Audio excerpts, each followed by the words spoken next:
Հարգելի այնակիցներ, Ադրբեջանա-թուրքական դաշինքի կողմից պարտադրված ծանրագույն պատերազմի հետևանքով կորցնելով մեր սուրբ հայրենիքի զգալի մասը եւ հազարավոր պայծառ կյանքեր, այնուամենայնիվ մեր ժողովրդի հավաքական ուժի եւ կամքի շնորհիվ մեր նվիրյալ զավակների արյան գնով մեզ հաջողվել է պահպանել Արցախ աշխարհի մեծ հայքի պատմական 10-րդ նահանգի մի մասը, որտեղ շարունակելու է ապրել, արարել ու պայքարել Արցախահայությունը հանուն իր իրավունքների ու ազատությունների, հանուն ազգային արժանապատվության ու հարատևման։ Նախ եւ առաջ կուզեի իմ խորին ցավակցությունները հայտնել բոլոր զոհվածների հարազատներին եւ ողջ հայ ժողովրդին, անդառնալի ու ծանր կորուստների համար։ Մենք ցմահ երախտապարտ ենք ու պարտավոր ենք հայրենիքի համար ընկած յուրաքանչյուր հերոսի եւ նրա հարազատների, մեր երախտապարտ ենք նաեւ հայրենիքի պաշտպանության գործին այս կամ այն ձևով սրտանց մասնակցած յուրաքանչյուր անձի, զինվորից մինչեւ սփյուռքահայ մանուկ, առաջնագծից մինչեւ խորը թիկունք։ Ինչպես արդեն հայտարարվել է, Արցախի եւ Հայաստանի Հանրապետություններում դեկտեմբերի 19-ից հայտարարվելու է երրորդյա սուկ, ոգեկոչելու համար պատերազմի ընթացքում զոհված մեր հայրենակիցների հիշատակը։ Պետք է արձանագրել, որ չնայած առկա ծանր մարտահրավերներին, Արցախի Հանրապետության անկախությունն ու սահմանադրությունը գործում են նույնությամբ, դեռ ավելին, մեզ պարտավորեցնում են առավել վճռականորեն շարունակել իրենց պատմական, արժեքային ու իրավաքաղաքական հիմքի արցախյան շարժման պայքարն ու ոգին։ Հարկ է արձանագրել նաև, որ միջազգային հարաբերություններում մարդու իրավունքների պաշտպանությունը մնում է զուտ հռչակագրային ցանկություն, որի ապահովման ուղղությամբ միջազգային հանրությունը հիմնականում չի կատարել իր ստանձնած պարտավորությունները, աչք փակելով հայության հանդեպ կատարած մարդկության դեմ հանցագործության աղաղակող փաստերի առջև։ Այս դժվարագույն իրավիճակում մենք պարտավոր ենք ուղիղ նայել իրականության աչքերին, արձանագրել առկա խնդիրները, դնել հստակ նպատակներն ու քրտնաջան, հետևողական, խելացի ու համատեղ աշխատանքով հասնել այդ նպատակներին։ Թե ինչ ունենք եւ ինչ պետք է անենք, հակիրճ ներկայացնեմ ըստ ոլորտների։ Անվտանգություն։ Անշուշտ մեր քաղաքացիների անվտանգության ապահովումը պետության գլխավոր առաջնահերթությունն է, քանի որ առանց անվտանգ միջավայրի հնարավոր չէ մնացած ոլորտներում հաջողություններ ու զարգացումներ արձանագրել։ Այդ համատեքստում լիովին հասկանալի է, որ նաև հետպատերազմյան ժամանակաշրջանում քաղաքացիներին ու իշխանություններին ամենաշատ ուզող հարցերը վերաբերում են անվտանգությանն ու առնչվող անորոշություններին։ Մի կողմից ունենք պատերազմի հետևանքով շուրջ 2.5 անգամ երկարած շփման գիծ ադրբեջանական կողմի հետ, կոնկրետ հատվածներում անմիջական մոտեցում մեր որոշ բնակավայրերի եւ խիստ սահմանափակված Մայր Հայաստանի հետ հաղորդակցության միջոցներ։ Մյուս կողմից ունենք սուղ մարդկային ու տեխնիկական միջոցներ եւ սահմանափակ ժամանակ նոր առաջնագիծն ամրացնելու համար, իսկ երրորդ կողմից ունենք ողջ հայ ժողովրդի ու Հայաստանի Հանրապետության շարունակական աջակցությամբ եւ Ռուսաստանի Դաշնության խաղաղապահ զորակազմի ներկայությամբ պայմանավորված անվտանգության երաշխիքներ։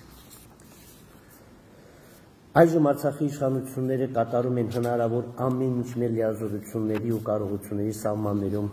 առկա անվտանգային մարտահրավերների չեզոքացման ու անորոշությունների հստակեցման ուղղությամբ, որոնց մի մասը կախված է նաև ամենաբարձր մակարդակի միջազգային բանակցությունների արդյունքներից։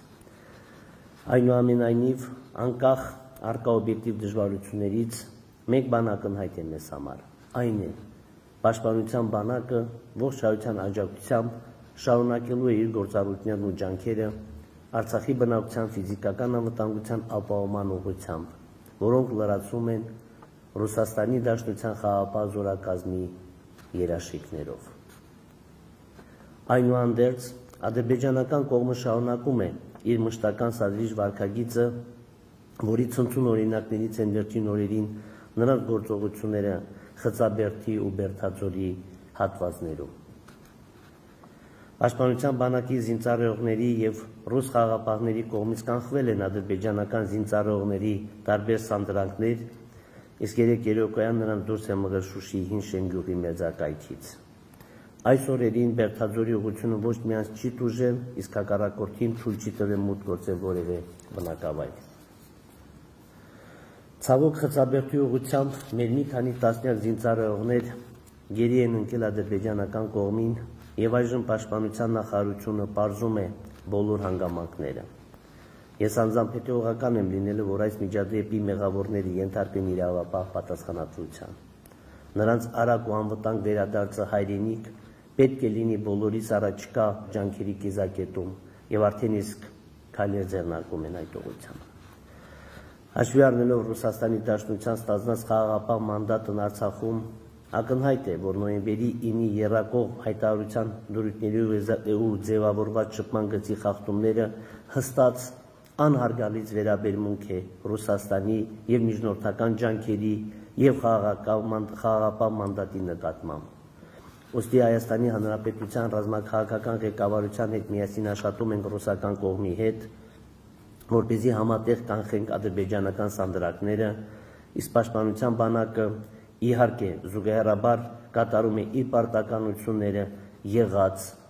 հնարավորությունների սահմաններում։ Արտաքին քաղաքականություն։ Արցախի Հանրապետության արտաքին քաղաքական ուղղություններն ու առաջնահերթությունները ընդհանուր առմամբ չեն փոխվել, սակայն կրել են փոփոխություններ իրենց ուժգնության առումով։ Մասնավորապես հարկ է առանձնացնել հետևյալ հիմնական ուղղություններն ու նպատակները։ Արտաքին քաղաքականության գլխավոր ուղղությունը Արցախի ժողովրդի անվտանգության ապահովումն է, նաև քաղաքական գործիքակազմով։ Պետք է Արցախի ու Հայաստանի Հանրապետության արտաքին քաղաքական ամբողջ ներուժը խելացի ու հետևողական կերպով սպասարկի այդ առաջնահերթ նպատակի իրագործմանը, ապահովելով կայուն, տևական ու արժանապատիվ անվտանգ միջավայր սեփական հայրենիքում ապրելու համար։ Երկրորդ ուղղությունը Արցախի միջազգային կարգավիճակին առնչվող հարցերի հստակեցումն է, որը ենթադրում է Արցախի Հանրապետության անկախության միջազգային ճանաչում, հիմնված մեր ժողովրդի ինքնորոշման իրավունքի իրացման փաստի անվերապահ ճանաչման վրա։ Եթե նախապատերազմյան ժամանակահատվածում հակամարտության կարգավորման հիմքում դրված էին 3 հիմնական սկզբունքներ՝ ուժի եւ ուժի սպառնալիքի կիրառման բացառում, ժողովրդների ինքնորոշման իրավունք եւ տարածքային ամբողջականություն, ապա այս պատերազմը պարզապես վերացրել է դրանցից երկուսը՝ ուժի սպառնալիքի բացառման ու տարածքային ամբողջականության սկզբունքների իմաստը։ Մասնավորապես աշխարհի համար քննարկումից դուրս է այն ճշմարտությունը, որ Ադրբեջանն է դիմել ուժի կիրառման, որի ընթացքում համակարգված ու դիտավորյալ կերպով կատարվել է մարդկության դեմ ուղղված եւ բազմաթիվ պատերազմական հանցագործություններ Թուրքիայի ու վարձկանների ակտիվ մասնակցությամբ։ Ընդ որում, այժմ ոչ մի տեսանելի հիմք չկա պնդելու, որ միջազգային հանրությունը ցանկություն ունի պատժելու Ադրբեջանին ուժի ապօրինի կիրառման եւ մարդկության դեմ հանցագործության համար։ Բացի դրանից, ուժի կիրառման եւ քաղաքական պայմանավորվածության հետևանքով ոչ միայն Ադրբեջանը չունի միջազգային ընկալման տարածքային ամբողջականության խնդիր, այլև այդ երկիրը վերջին պատերազմում բռնազավթել է 1991 թվականի հռչակմամբ Լեռնային Ղարաբաղի Հանրապետությանը պատկանող որոշ տարածքներ, Իլրոմն 1990 թվականի զավթած այլ տարածքների, տասնյակ հազարավոր բնիկ հայերին դարձնելով անօթևան։ Ուստի, եթե 3 սկզբունքներից երկուսը դարձել են ժամանակավրեպ, ապա պարտադիր է անհապաղ կյանքի կոչել նաև 3-րդ սկզբունքը՝ Արցախի ժողովրդի ինքնորոշման իրավունքի իրացման փաստի ճանաչումը, որպեսզի հնարավոր լինի մտածել հակամարտության կարգավորման մասին։ Այդ առումով կարևոր է հաշվի առնել եւ Արցախի ժողովրդի կրած զրկանքներն ու տառապանքները եւ նոր ոչռագործությունների արկա գոյաբանական վտանգները, Արցախի Հանրապետության միջազգային ճանաչումը դիտարկելով որպես փոխհատուցող ու կանխարգելիչ մեխանիզմ։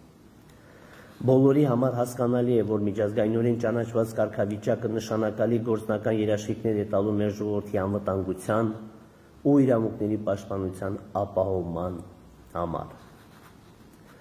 Երրորդ ուղղությունը Արցախի հանրապետության տարածքային ամբողջականության վերականգնումն է, որը ունի եւ անվտանգային եւ հումանիտար նշանակություն մեր ժողովրդի համար։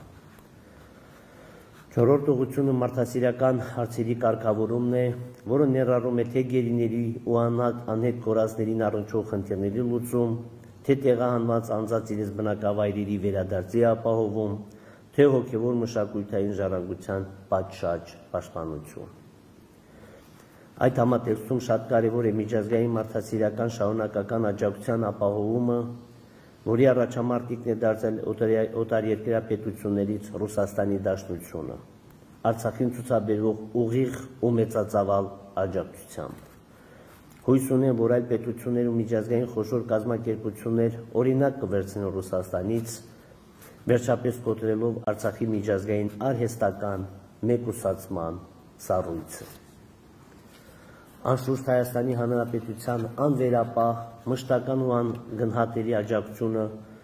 Արցախին որևէ կերպ չի կարելի դիտարկել այդ տեսանկյունից, եւ խոսքը բացառապես միջազգային աջակցության մասին է։ Հինգերորդ ուղղությունը սոցիալ-տնտեսական զարգացմանը եւ օտարերկրյա ներդրումների ներգրավման միտված արտաքին քաղաքականությունն է, ինչի շնորհիվ պետք է ձգտենք միջազգային մեկուսացումը վերացնել նաեւ տնտեսական առումով։ Հումանիտար եւ սոցիալական ոլորտ։ Արցախը վիրավոր է ոչ միայն մարդկային ու տարածքային կորուստների, այլ նաեւ ծագած բազմաթիվ եւ սուր մարդասիրական հիմնախնդիրների պատճառով, անհետ կորածներից ու գերիներից մինչև կացարաններ ու ավերված շինություններ, սոցիալական ապահովությունից մինչև հոգեբանական տրավմաներ։ Ուստի լուրումը նախապատերազմյան ժամանակահատվածում առկա մարտահրավերների ու կարիքների այժմ ձևավորվել են հսկայական ծավալի նոր կարիքներ, ինչը ենթադրում է պետական իշխանության ավելի արդյունավետ ու պատասխանատու աշխատանքի անհրաժեշտություն։ Մենք պետք է առաջին հերթին կարճ ժամանակահատվածում լուծենք մեր անօթևան քաղաքացիների կացարանների ու նվազագույն սոցիալական պայմանների ապահովման խնդիրները։ Դրան զուգահեռ ու հատկապես դրանցից հետո խնդիր ենք ունենալու բարենպաստ պայմաններ երաշխավորելու մեր բոլոր քաղաքացիների կյանքի որակի բարձրացման ու հանրապետության սոցիալ-տնտեսական զարգացման համար։ Այդ տեսանկյունից նախատեսում ենք մեկնարկել մի շարք ծրագրեր, մասնավորապես Հայաստանի Հանրապետության հետ համատեղ կատարել առավելագույնը բոլոր գերիներին տուն վերադարձնելու ուղղությամբ, ինչպես նաև ակտիվորեն շարունակվել զոհվածների մարմինների ու անհետ կորածների որոնողական աշխատանքները։ Կարճ ժամկետում կարգավորել անօթևան քաղաքացիների ժամանակավոր կացարանների խնդիրը, թե տարբեր շինություններում կենտրոնացված տեղավորման, թե բնակվարձի պատշաճ փոխհատուցման, թե արագ բնակարանաշինության եւ հնարավոր այլ ծրագրերի միջոցով։ 3 տարում բոլոր անօթևաներին ապահովել բնակարանային պայմաններով, մշտական բնակարանային պայմաններով։ Առաջիկա 3 տարում քաղաքացիների փոխարեն վճարել իրենց հիփոթեկայի վարկերի եւ հաշվագրված տոկոսների գումարները։ Զգալի աջակցություն ցուցաբերել ֆիզիկական ու իրավաբանական անձանց վարկերի սպասարկման մասով։ Այստեղ մենք արդեն սկսել ենք բանակցություններ բանկային համակարգի եւ աջակցությունը լինելու է շոշափելի։ Էականորեն մեծացնել շինանյութերի հատկացման ծրագիրը գյուղերի բնակֆոնդի պայմանների բարելավման նպատակով, ոչ բնակության նկատի ունենք։ Մեկնարկել է նաև անօթևան քաղաքացիների բնակվարձի փոխհատուցման ծրագիրը։ Հայաստանի Հանրապետության հետ համատեղ մեկնարկել եւ շարունակվում է ոչ զինապարտ արցախցիներին ցուցաբերվող միանվագ ֆինանսական աջակցության ծրագիրը։ Հայաստանի Հանրապետության հետ համատեղ արդեն գործում է նաև անօթևան մնացած քաղաքացիներին 300,000 կամ 250,000 դրամ աջակցություն ցուցաբերման ծրագիրը կախված բնակության վայրից։ Առնվազն 6 ամիս շարունակ գործազուրկ քաղաքացիներին Արցախի բոլոր քաղաքացիների նկատի ունենք հատկացնել ամսական 68,000 դրամ սոցիալական աջակցություն։ Առնվազն 1 տարի շարունակ սուբսիդավորել գազի, էլեկտրաէներգիայի, կապի ֆիքսված ծավալների սպառումը եւ այլ կոմունալ ծախսերը, ճկուն հարաբերակցությամբ ըստ պարողների նախընտրության ու կարիքներին։ Այստեղ կա կառավարության որոշում եւ այդ որոշման մեջ նախատեսված սահմանաչափերը պետք է վերանայել, իհարկե բարձրացնելով չափերը։ Հայտարարել հարկային համաներում եւ սահմանել հարկային լայն արտոնություններ։ Գույքագրել պատերազմի հետևանքով արձանագրված նյութական վնասները հետագայում քննարկելու համար փոխհատուցումներ տրամադրելու հնարավորությունները։ 3 տարում ասֆալտապատել բոլոր գյուղերը տանող ճանապարհները։ Իհարկե նշվածները պետական ծրագրերի միայն մի մասն են եւ արկա ճգնաժամից դուրս գալու միտված կարճաժամկետ ծրագրերից հետո մշակելու եւ իրագործելու ենք ավելի երկարաժամկետ զարգացման ծրագրեր։ Այս եւ այլ ծրագրերի կյանքի կոչումը հնարավոր է լինել ոչ միայն Արցախի հանրապետության միջոցներով, այլ նաեւ Հայաստանի հանրապետության համայն հայության, Հայաստան համահայկական հիմնադրամի, տարբեր բարեգործական կազմակերպությունների եւ նաեւ Ռուսաստանի Դաշնության գործուն աջակցության շնորհիվ։ Հուսամ միջազգային տարբեր կազմակերպություններ ու այլ օտարերկրյա կառավարություններ եւս կհետևեն Ռուսաստանի օրինակին եւ Արցախին կցուցաբերեն շարունակական եւ ուղղակի մարդասիրական աջակցություն։ Ներքին քաղաքականություն։ Ծանր կորուստներով պատերազմն ինքնին պետական ու քաղաքական համակարգերի համար ճգնաժամի մեծ աղբյուր է։ Մյուս կողմից պատերազմական ու հետպատերազմյան ժամանակահատվածում ցանկացած պետությանը անհրաժեշտ է ներքին կայունություն ու միասնական աշխատանք։ Այլապես ճգնաժամերը կարող են երկար տևել ու ամենացավոտը խորանալ։ Ինձ համար բնականաբար ընկալելի են Արցախի եւ Հայաստանի հանրապետությունների իշխանություններից պատերազմի արդյունքների ու արկա իրավիճակի վերաբերյալ պարզաբանումներ պահանջելու միտված գործողությունները, քանի որ յուրաքանչյուր իշխանություն պետք է պատասխանատու լինի իր լիազորությունների կատարման ու չկատարման համար եւ ամենակարևորը հաշվետու սեփական ժողովրդի առջեւ։ Այո, Արցախի սահմանադրությամբ ինձ վերապահված լիազորությունների շրջանակներում պատասխանատվություն եմ կրում այս իրավիճակի համար։ Սակայն որևէ մեկին պատասխանատվության ենթարկելիս հարկ է տարանջատել թացը չորից, օբյեկտիվ պատճառները սուբյեկտիվ մեղքերից, ցանկությունները հնարավորություններից։ Օրինակ, եթե սահմանադրությամբ հանրապետության նախագահը Արցախի հանրապետության ինքնիշխանության, անկախության, տարածքային ամբողջականության ու անվտանգության երաշխավորն է, արդյոք ունեցել են ներքին ու արտաքին բավարար հնարավորություններ ու լծակներ այս լայնածավալ պատերազմում լիովին երաշխավորել նշած 4 արժեքները եւ արդյոք իզնից կախված առավելագույնը չեմ կատարել այդ ուղղությամբ։ Կամ եթե սահմանադրությամբ հանրապետության նախագահը զինված ուժերի գերագույն գլխավոր հրամանատարն է, ապա ում համար գաղտնի է, թե իրականում պաշտպանության բանակը ինչպես ու որտեղից է կառավարվում եւ թե որքանով է Արցախի հանրապետության նախագահն ընդգրկված այդ գործողություններում, եւ դա արդեն շատ երկար ժամանակ։ Սահմանադրական լիազորությունների ու իրական կյանքում գործառույթյան խիստ սահմանափակումների միջև մեծ տարբերության պայմաններում ես իմ կարծիքով կատարել եմ հնարավոր ամեն ինչը նպաստ բերելու հայրենիքի պաշտպանության կարևորագույն գործին, անկախ իմ պաշտոնական ու ոչ պաշտոնական լիազորություններից ու հնարավորություններից։ Այս 44 օրյա պատերազմում կան 3 հիմնական հարցեր ու դրանցից բխող քննադատություններ։ Առաջինը այն է, թե արդյոք ճիշտ էր պատերազմը կանգնեցնել նոյեմբերի 9-ին այդ պայմաններով եւ այդ հարցին անկեղծորեն պատասխանել եմ քանից, որ այդ պայն այլընտրանքն ավելի մեծ մարդկային ու տարածքային կորուստներ էր ընդཐུպ լիիրավ հայրենազրկում։ Երկրորդ հարցն այն է, թե արդյոք հնարավոր չէր ավելի շուտ դադարեցնել պատերազմը հարաբերականորեն ավելի լավ պայմաններով ու ավելի քիչ կորուստներով։ Իսկ երրորդը, թե արդյոք հնարավոր չէր նախօրոք այնպես անել, որ հայկական զինված ուժերը ավելի լավ պատրաստված լինեին պատերազմին։ Վերջի երկու հարցերի պատասխաններն են դրական, սակայն մանրամասնորեն կանդրադառնամ մեկ այլ առիթով, ոչ շատ ուշ։ Այնուամենայնիվ, անկախ առկա իրավիճակի համար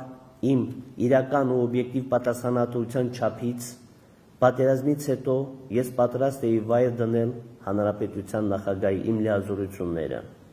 սակայն մի քանի հիմնական պատճառով չգնացի այդ քայլին։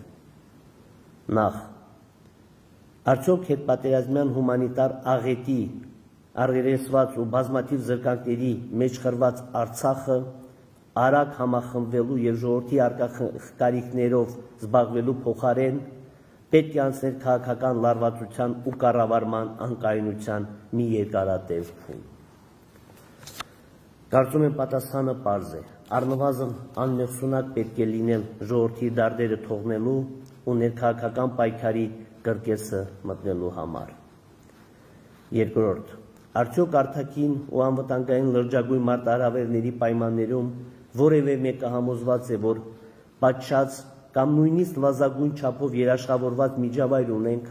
արտահերթ նախագահական ու խորհրդարանական ընտրություններ կազմակերպելու և կայացնելու համար։ Երրորդ, պետք չէ մոռանալ նաև սահմանադրական կարգավորումների մասին, որոնք այնպես են կառուցված, որ այս փուլում նախագահական ու խորհրդարանական արտահերթ ընտրություններ կարող են առաջացնել սահմանադրական ճգնաժամ, խորացնելով ընդհանուր պետական ճգնաժամը։ Չորրորդ և վերջապես, ես պատասխանատվությունից խուսափող մարդ չեմ, հակառակ այս ծանր շրջանում ստանձնում եմ լրիվ պատասխանատվություն մեր հայրենիքն ու ժողովրդին հետպատերազմյան ճգնաժամից հանելու հարցում։ Իսկ ինչ վերաբերում է պատերազմի ընթացքում իմ և այլ պաշտոնատար անձանց գործողություններին ու վարքին, ապա ողջունում եմ հասարակական տարբեր կազմակերպությունների կողմից իրավապահ մարմիններին ներկայացված հաղորդումը հնարավոր պետական դավաճանության ու այլ ենթադրյալ հանցագործությունների վերաբերյալ։ Ես պատրաստ եմ ամբողջությամբ աջակցել իրավապահ մարմինների արդյունավետ քննություն անցկացնելու այդ գործի մասով, պատրաստ եմ նաև անձամբ պարզաբանումներ ներկայացնել։ Իսկ ինչ վերաբերում է հետաքննության արդյունքներին ու դրանցից բխող գործողություններին, ապա ոչ միայն պատրաստ եմ կրել իմ բաժին պատասխանատվությունը, այլ նաև պարտավոր եմ իմ լիազորությունների շրջանակներում հնարավորինս կատարել կոնկրետ հարցերով մեղավորներին պատասխանատվության ենթարկելու և վերապահված խնդիրները լուծելու ուղղությամբ։ Այժմ գալով իմ որոշումներին ու ապագա անելիքներին կուզեի շեշտադրել հետևյալ կետերը։ Սկսել եմ քաղաքական խորհրդակցություններ խորհրդարանական ու արտախորհրդարանական բոլոր հետաքրքրված ուժերի և հասարակական տարբեր խմբերի հետ, որպեսզի համատեղենք մեր ջանքերը այս ճգնաժամը հաղթահարելու հարցում։ Արդեն մի շարք ուժերի հետ ունենք կոնկրետ պայմանավորվածություններ ու ջանքերի մեկտեղում, այլոց հետ շարունակում ենք քննարկումները և տեսնում եմ հնարավորությունը բոլորի հետ փոխհամագործակցելու։ Հարկ է ընդգծել, որ համագործակցությունը պետք է լինի լայն ընկալմամբ, այլ ոչ թե սահմանափակվի քաղաքական պատասխանատվության ստանձնմամբ տարբեր պաշտոններում կոնկրետ անձանց նշանակման տեսքով։ Այսինքն յուրաքանչյուր կարողունակ ու սրտացավ ուժ ու անձ պետք է հնարավորություն ստանա իր ներուժը ծառայեցնելու մեր նույնական նպատակի կյանքի կոչմանը, իսկ այդ ճանապարհին ես միշտ բաց եմ լինելու բոլոր ուժերի ու անձանց հետ համագործակցելու հարցում։ Թեև սահմանադրությունը հանրապետության նախագահին օժտում է լայն լիազորություններով, սակայն նշված համագործակցության ու միասնականության տրամաբանությունից ելնելով պատրաստակամ եմ հայրենիքի ու ժողովրդի համար կենսական նշանակության որոշումները կայացնել ազգային ժողովի, անվտանգության խորհրդի և ավելի լայն հասարակական քաղաքական շրջանակների հետ համախորհուրդ։ Ընդհանրապես, հանրային քննարկումների անցկացումը պետք է դառնա մեր քաղաքական մշակույթի ու կառավարման համակարգի օրգանական մասը։ Որոշել եմ հրաժարվել Ազատ հայերենի կուսակցության նախագահի պաշտոնից և դուրս գալ կուսակցությունից, որպեսզի հանրապետության նախագահի պաշտոնում ես կարողանամ գործել եւ ընկալվել որպես պետության վերկուսակցական գլուխ, որպես մի գործիչ, որը պետք է ընդունի որպես հատկապես ճգնաժամային իրավիճակում համախմբող անձ։ Միևնույն ժամանակ գիտակցելով պատերազմի հետևանքով առաջացած հանրային ու քաղաքական որոշակի տրամադրությունները, հանրապետության նախագահի պաշտոնից իմ հրաժարականի անհրաժեշտության մասով կուզեի նշել, որ պատրաստ եմ հրաժարական տալ առաջին իսկ հնարավորության դեպքում, երբ հանրապետությունը ներքին ու արտաքին պայմանների ու սահմանադրական կարգավորումների առումով պատրաստ լինի պատշորեն ու արժանապատվորեն հաղթահարել նախագահական ու խորհրդարանական ընտրությունների ծանր դժվարությունները։ Առաջկա օրերին հաստատելու եմ կառավարության նոր կառուցվածքը, օպտիմալացնելով տարբեր գերատեսչություններ, որպեսզի հնարավոր լինի բարձրացնել դրանց աշխատանքի արդյունավետությունը եւ խնայել հանրային միջոցներ։ Հաստատելու եմ նաեւ կառավարության նոր կազմը, կատարելով նշանակալի կադրային փոփոխություններ, այդ թվում ուժային կառույցներում։ Ընդգծեմ, որ նոր կադրերի ընտրության հարցում հնարավորինս առաջնորդվելու եմ նրանց մարդկային ու մասնագիտական արժանինքների եւ հանրային հեղինակությամբ։ Արցախի հանրապետության պաշտպանության ու անվտանգության առնչվող նախագահի բոլոր հրամանագրերն ու կառավարության որոշումները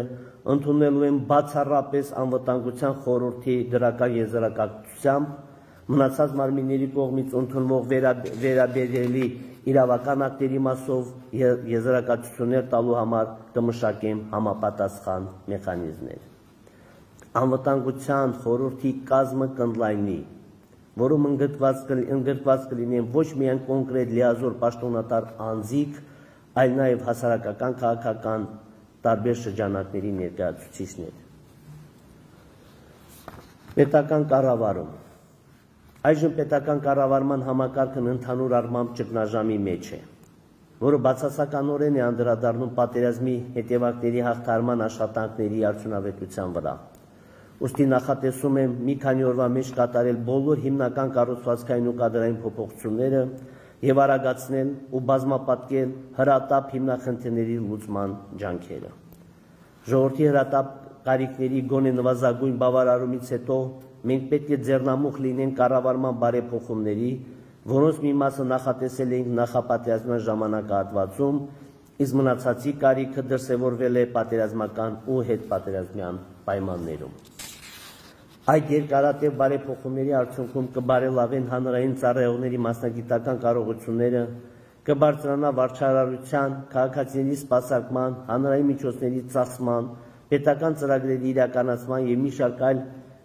գործընթացների ու ինստիտուտների արդյունավետությունը։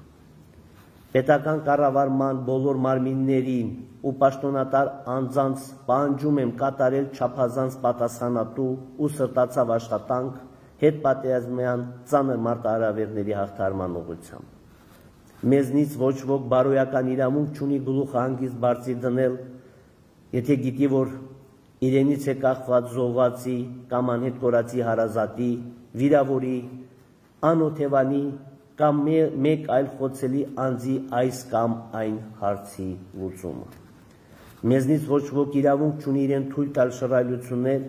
երբ շատ անձիկ զրկված են կյանքի նվազագույն պայմաններից,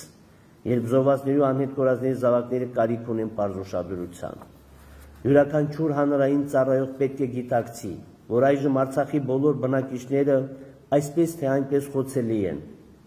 եւ բոլորս պարտավոր ենք ծառայել նրանց։ Պարտավոր ենք ինքներս սրտացավության ու ծառայության օրինակ լինել մնացածների համար։ Ես ակնկալում եմ, որ հասարակությունում երկար ժամանակ կտիրի փողօգնության ու ամերաշխության աննախադեպ մթնոլորտ, ինչի շնորհիվ մեզ կհաջողվի արագորեն հաղթահարել այս ճգնաժամային իրավիճակը։